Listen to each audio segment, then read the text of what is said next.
Hello, sports fans. This is Sports Legends of Delaware County curator Jim Vankoski, along with our chief docent, Rich Pagano, and we're back in the saddle again talking about Sports Legends of Delaware County. And hopefully, if you haven't heard about our book that's recently been published, here it is, and it'll be available on our website, which is delcosportsmuseum.org, or in many different places. Just contact us. You'll see the phone number on the screen. And what we're going to talk about today is a very special collection in our appendix of videos. These are videos by our cinematographer, Brad Now, and we have a section in our book called Brad Now's Video Images, and we're going to take 4 of those today. And we're going to take the first one, which is called Flipping the Past. And Rich, what we like to say is that items that we have in our museum could be found in any museum anywhere in the United States. Without a doubt. For example, Baseball Hall of Fame in Cooperstown, New York. They actually called Brad Now and myself to ask permission to have our video that you're going to be seeing now at the Baseball Hall of Fame in Cooperstown. They have a special baseball card show there, and they wanted to use our video as an introduction into baseball card flipping in the old days of the 50s and the 60s. So I think you'll really enjoy this video. Brad now does a tremendous job on all his videos, but I really think that above and beyond the call of duty on this. Yeah. And it's somewhat of a different subject because most of his videos deal with personalities. This video deals with baseball card flipping. So without further ado, let's take a look at it.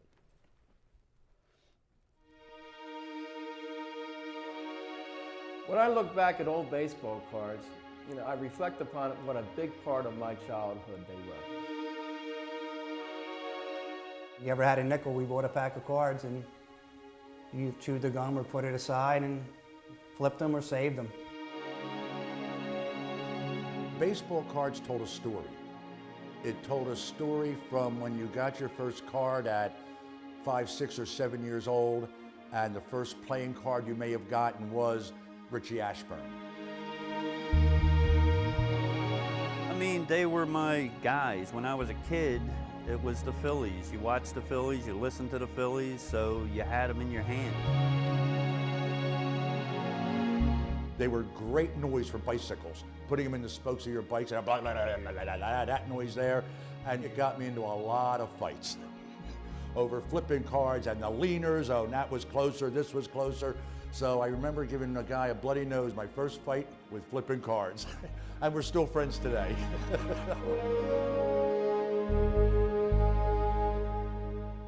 I used to flip cards when I was a kid.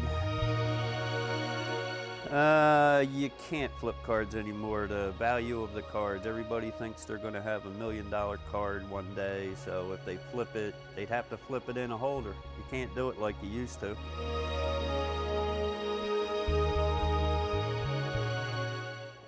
This is a 52 Mickey Vernon rookie card. And around here, he's a hero. I mean, Little Leagues are named after him.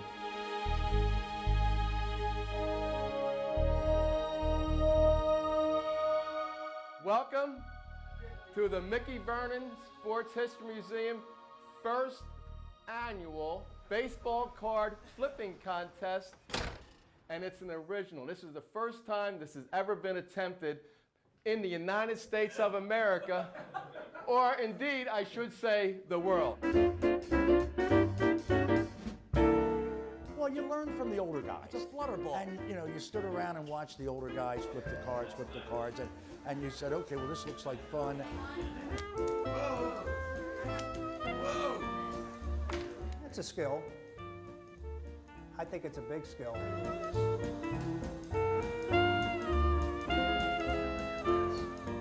There's definitely a rhythm, there's definitely a style, especially when we talk about toppling the leaner. Make those leaners tougher, guys.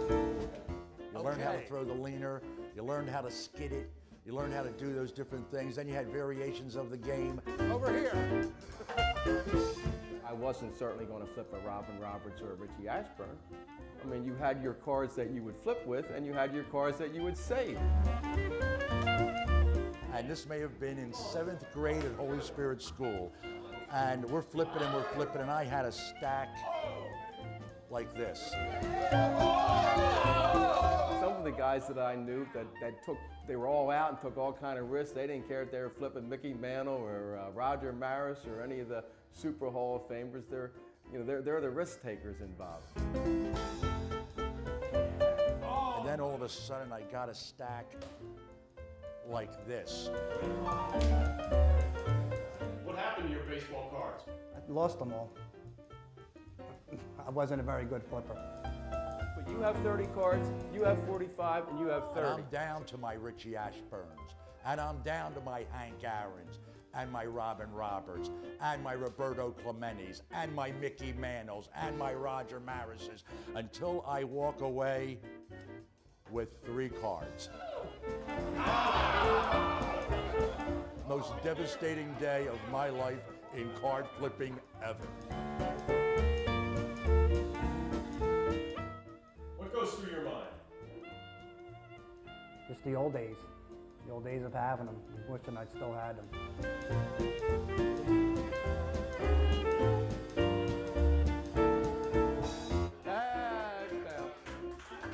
Count your cards. Great pleasure that I present the first place award, our baseball card flipping contest. First place winner. Get your picture taken. Thank you very much. Thank you.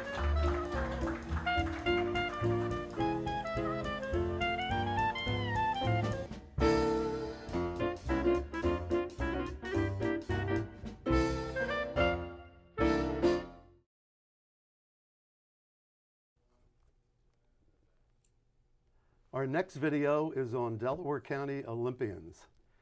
Jimmy, there's 67 counties in Pennsylvania. I would put Delaware County up against any of them for having the most Olympians. We have 51 Olympians.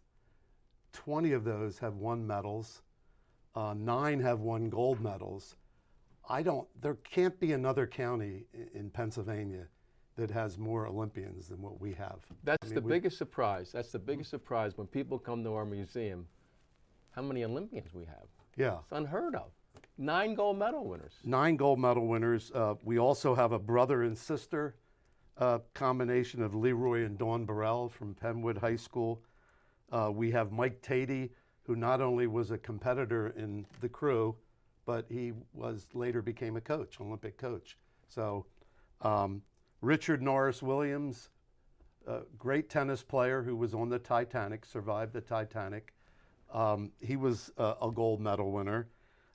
There's either been a competitor, an administrator, or a coach in every Olympics from 1912 to 2016. The first one I did research on was Ted Meredith in 1912 from media, and he was a world record holder in the 800 meters and 3-time gold medal winner. Up until 2016, where we had 2 athletes, one from Penwood High School, shot putter Darrell Hill, did not medal, but he competed in 2016, and Shane Ryan, a swimmer from Haverford High School, who couldn't make the United States team, but he had dual citizenship, so he was on the Irish Olympic team for swimming. So we, I never want to forget another Haverford swimmer, Brendan Hansen. He has a whole set of medals. He's got a bronze, a silver, and a gold. How can you compete with that? You can't. And as a matter of fact, especially for the 9 gold medal winners, we have a little story about each one in our recently published Tales from the Museum book. Right. So let's have, you're the star of this video, Rich. Yes. So let's take a look at this. Let's take a look at it. I think you'll enjoy it.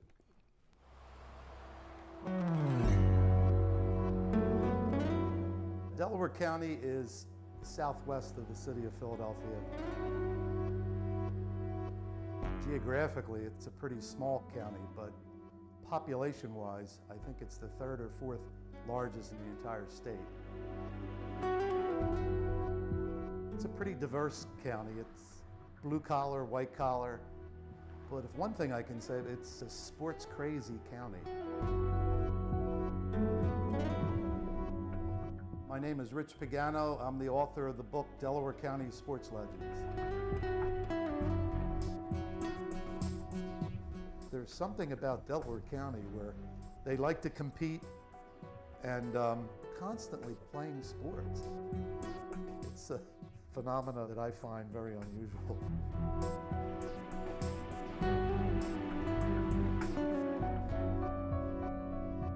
In my research, I found that there were 47 Delaware County Olympians, and they stretch from Ted Meredith at the 1912 games in Stockholm, Sweden, all the way up to this year's games in London, England, with Brendan Hansen. In fact, Brendan has a full set of medals, bronze, silver, and gold. Ted Meredith, Gene Shiley, Dan Barrow. Out of those 47, Bruce Harlan, diving, Carl Roby, Jane Barkman. Actually, swimming. 18 have won medals at the games. Ed Coyle, weightlifting, Chris Larson, field hockey. 8 of them have won gold medals. Leroy Burrell, track and field. We have our share of NFL football players and Major League Baseball players, even the NBA basketball, and actually a couple ice hockey players too, and great coaches. But there's something about the Olympics that's, I think, very special because you're a world champion, you know. When you go back to the origin of the Olympics, it was track and field. That's really what the Olympics began with. And in 1912, Ted Meredith, as a high school senior, was one of the best track athletes in the country. And he made the Olympic team, traveled to Sweden, and won a gold medal. From there, in 1928, they allowed women to participate for the first time in track and field. And Gene Shiley from Haverford High School, she went to those games as a junior in high school. She was a high jumper. And she finished 4th, just missed getting a bronze medal. 4 years later, in 1932, she goes to the games in Los Angeles. She beats the greatest female athlete of the time, Babe Dickerson, and wins a gold medal.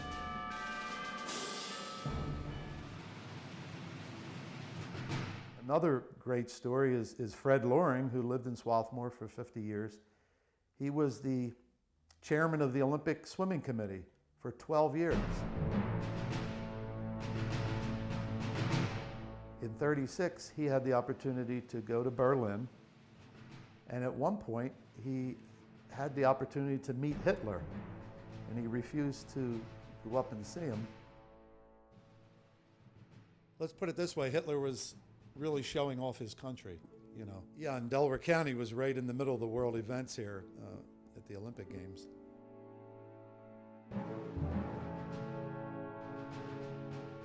Every year, there's been somebody from Delaware County, either a competitor, a coach, an administrator, that's been in the games every year.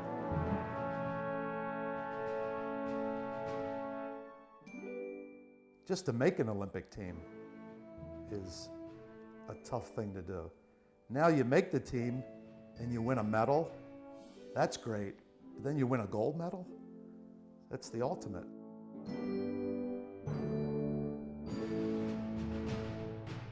It's quite a group.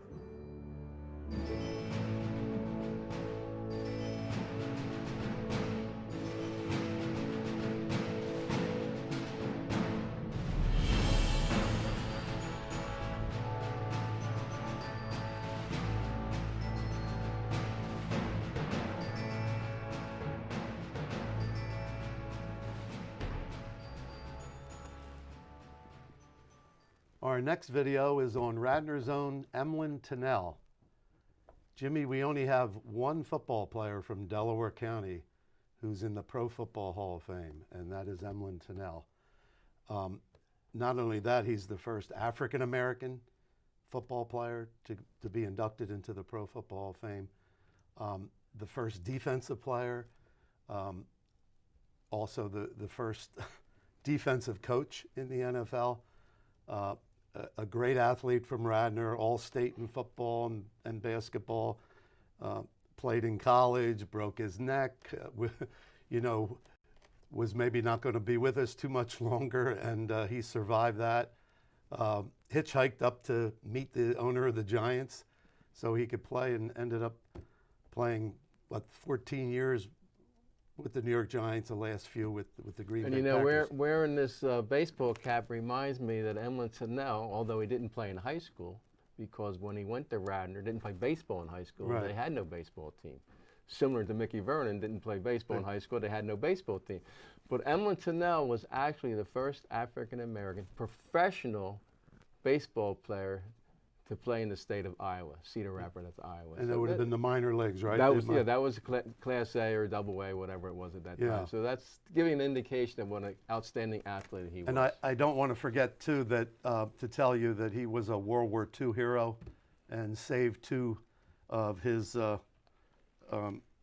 fellow World War II mates on board a ship. Just a fantastic athlete, person, hero, Emlen Tunnell. And to recognize that, the Coast Guard is christening his ship November 2021. 21. So So Tunnell. I think you're Coast really Guard going to cutter, enjoy this one. Let's watch the Emlen Tunnell video. He walked uncharted roads as an adventurer, a pioneer. There's something to be said about being first. And as he achieved greatness, he became a legend. He was one of those guys that wasn't going to let go of his dream. The journey began here. This is Garrett Avenue. In the quiet community of Garrett Hill, in this modest house in Delaware County. We used to play marbles up this alley here.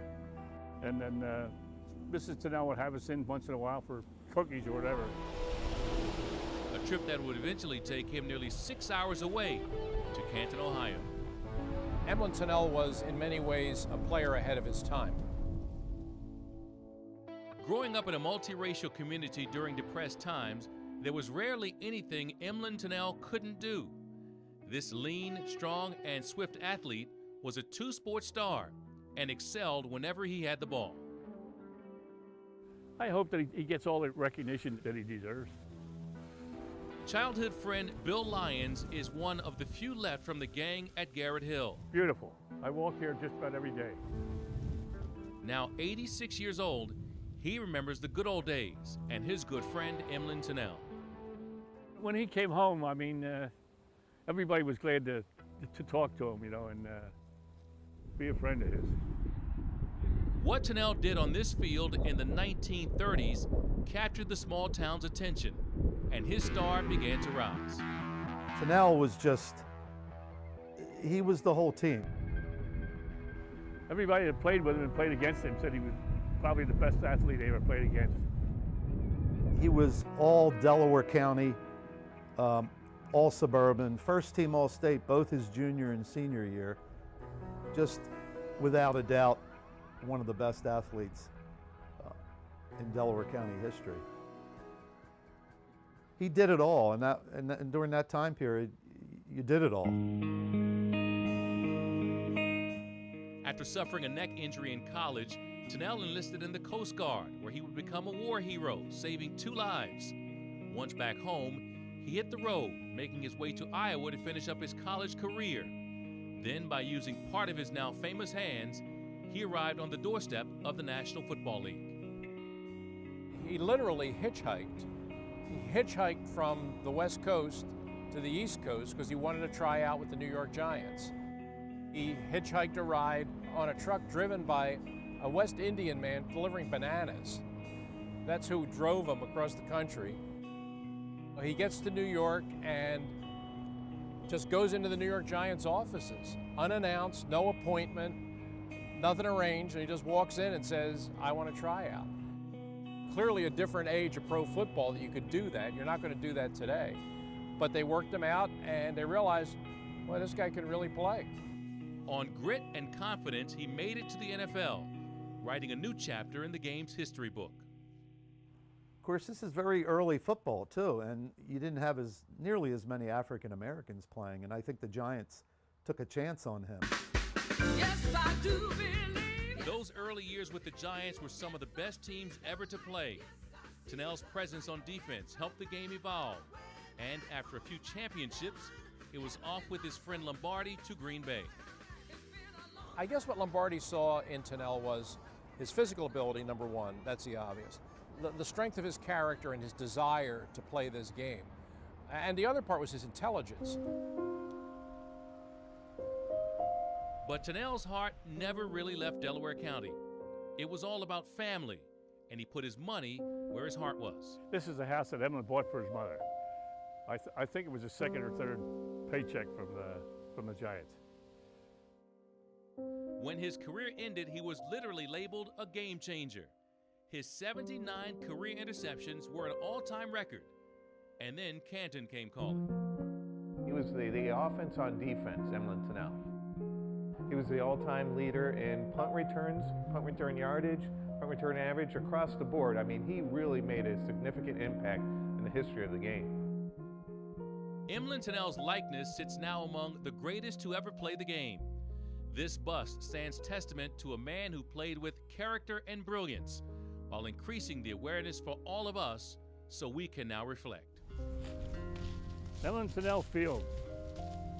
In a small park off Garrett Street that bears his name, a plaque reminds those passing through of where they are walking. When you walk on this field, know that you are walking in the footsteps of a giant.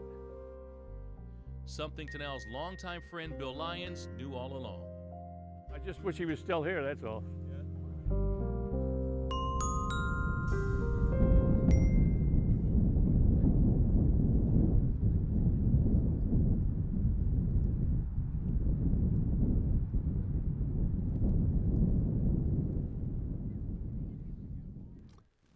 Those that have been watching our show in its entirety are probably thinking about, why is this jersey here?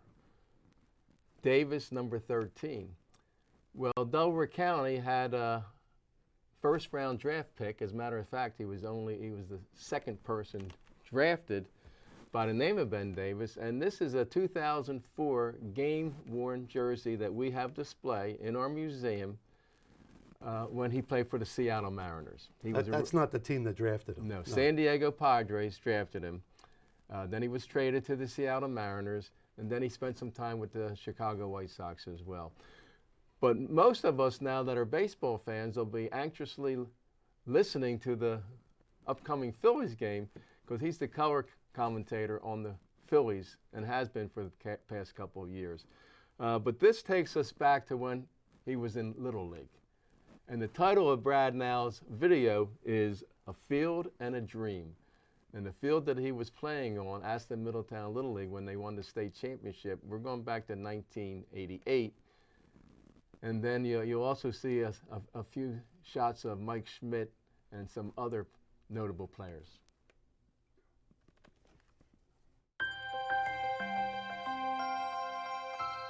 In my hometown, this is the Field of Dreams, where kids long to make it to the show.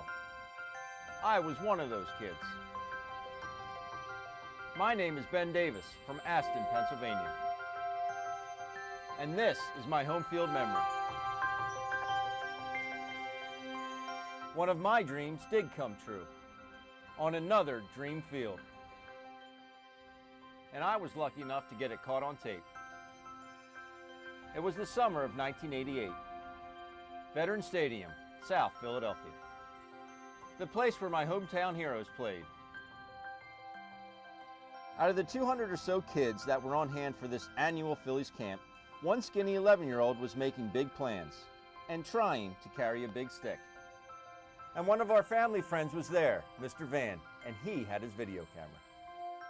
Taking BP on the big field, the batting cage, the AstroTurf, and one big ballpark. Big enough to hold my dream. There was a rumor going around that I was too excited and I forgot my glove. That could have happened, but I remembered my bat and I was ready to hit. After a few warm-up swings, aluminum collided with horsehide.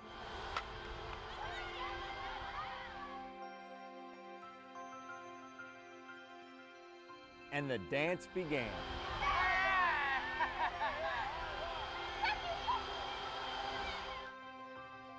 Needless to say, I was one excited young man, but there was more excitement to come. After a trip to the bullpen with my buddies, it was lesson time. It's not every day that a Hall of Fame home run hitter hands out instructions to a bunch of 5th and 6th graders. But there, in the audience, that same skinny kid from Delco, and there he was, number 20, Michael Jack Schmidt. If you take your top hand off, you automatically will extend. You automatically have full extension. I can't recall too much of the wisdom he laid out that day. I was too excited. I waited to get an autograph, but Schmitty had to move on. I realized that as the years rolled on, that signature probably would have faded. But my memory is crystal clear. Thanks to one man and his camera.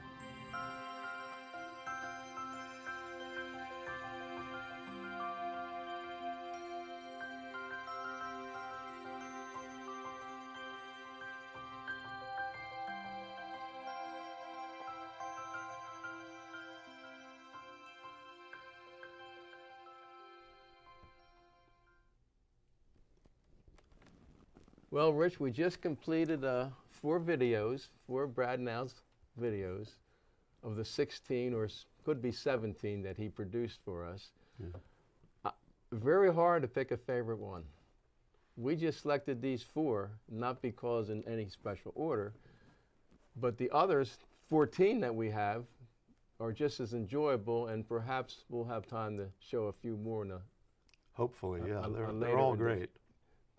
Of all the videos of 16, is there any one that you have a preference? Of course, you star in a couple of them, so you're going to pick the ones that you star. Well, and I'm going to answer for you because you're a boxing. Rich is a big boxing. I'm a baseball guy, more or less. Rich is all sports, but he really has a love for boxing. And his video on Baron Doherty, we perhaps can do an introduction. If we do this again on these videos, that'll be one of the ones we'll do. Hopefully, yeah. I'd like that one to be shown. What excites you so much about the boxing videos? Well, just the fact that that he had this boxing establishment back at the turn of the century and in the teens and 20s, and it was well known throughout the country because Damon Runyon, the famous writer. We don't want to tell the people too much. Yeah. So we're going to have them tune in next month and take a look at that Colonial Hotel in case somebody perhaps might have even visited it. Did you want to mention about the book again? Yeah. Our Sports Legends of Delaware County Museum, located at 301 Ivan Avenue. We're still subject to closure, but the green light is coming very, very shortly, and we'll be back to giving tours. And the memorabilia that we have on display is first rate. And those that have a group of no more than 10, I think we're going to be limiting it to groups of 10 when we initially open. How can they buy our book if they... we have you can obtain it through PayPal on our website.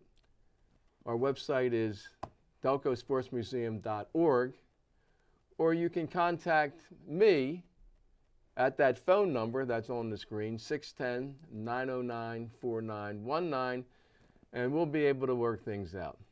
We still have a number of books. The virus has hindered us somewhat, but we still are available. So thank you, and come and see us next time.